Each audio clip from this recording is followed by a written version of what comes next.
Bonjour à vous qui regardez cette vidéo. Je souhaite aborder aujourd'hui la question du complotisme. Nous sommes le vendredi 27 novembre 2020, il est 8 heures. Il est fréquent aujourd'hui de se faire traiter de complotiste. Ça a pu vous arriver.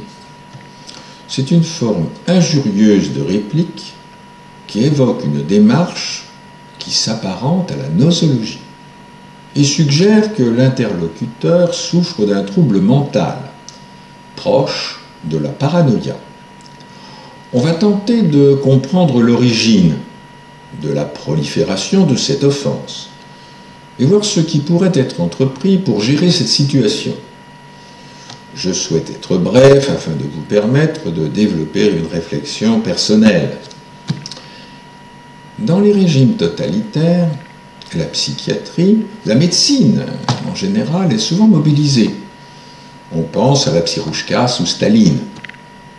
Votre interlocuteur veut mettre fin au débat et vous classe dans une catégorie pathologique de dissident. Vous devez vous méfier, car l'internement est au bout.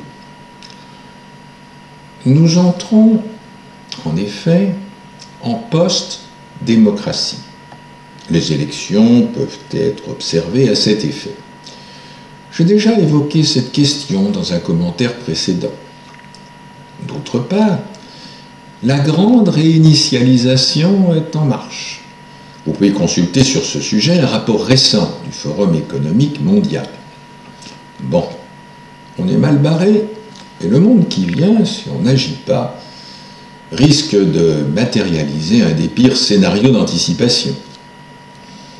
Le XXe siècle nous a donné un avant-goût de ces événements. De nombreux militants tentent d'informer leurs contemporains à l'aide des moyens modernes de communication. C'est une forme indispensable de l'action, mais ces outils sont encore davantage utilisés par nos adversaires. Nos adversaires, qui sont-ils donc? Il vaudrait mieux les connaître si on veut pouvoir vivre. Malheureusement, on doit se contenter d'une catégorisation floue.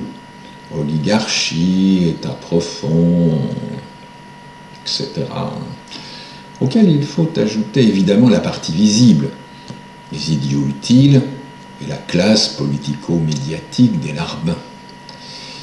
Si on ne peut pas les connaître, on peut tout au moins tenter de les qualifier. Ils le font bien en nous injuriant de complotistes. Selon votre humeur, vos convictions, vous pouvez voir chez eux des pervers narcissiques ou des satanistes, ou les deux. Mais il faut être prudent dans les débats. Je vous remercie de votre attention.